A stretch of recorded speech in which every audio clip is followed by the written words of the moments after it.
अब बहुत से लोग हैं, तकरीबन सभी ने कहा जी कि आर्ग्यूमेंटेटिव किस्म का टॉपिक है ये। नहीं यार, आर्ग्यूमेंटेटिव किस्म का टॉपिक ये नहीं है, ठीक है।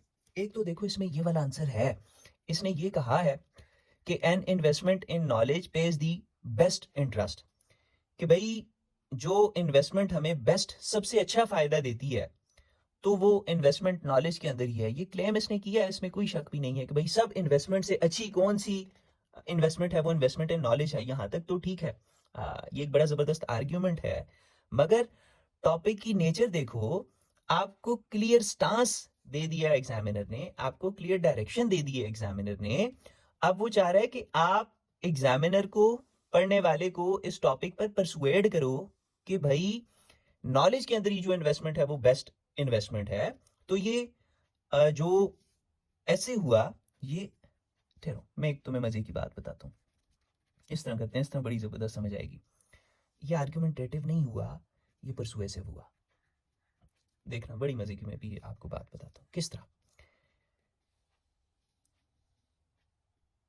देखो, आर्ग्यूमेंटेटिव टॉपिक कौन सा होता है? अगर तुम्हें इस ही टॉपिक को ना, अगर मैं इसी टॉपिक को पता है क्या कह दूं, इस टॉपिक को अगर तुम्हें ये कह दूं ना कि, हाँ, अगर मैं ये कह दूं कि भाई is education the most valuable investment for future success.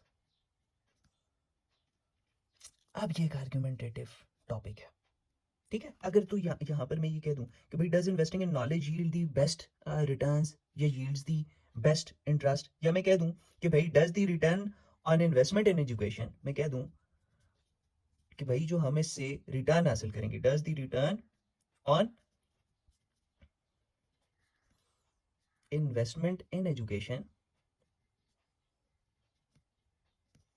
Justify it's financial cost, justify it's financial cost, कि भाई जो हम इस पे रिटर्न हासिल करेंगे, क्या उस रिजल्ट वो जस्टिफाई करता है कि हम जो इस पे फाइनेंशियल कॉस्ट, जो हम इसके इंफ्रास्ट्रक्चर के अंदर हम लोग इन्वेस्ट करेंगे, हम लोग मुख्तलिफ अवेयरनेस कैंपेन्स चलाएंगे, हम मुख्तलिफ किस्म के प्रोग्राम रन करेंगे, तो क्या वो, ये क्या चीज़ इतनी वर्थ है, ठीक है।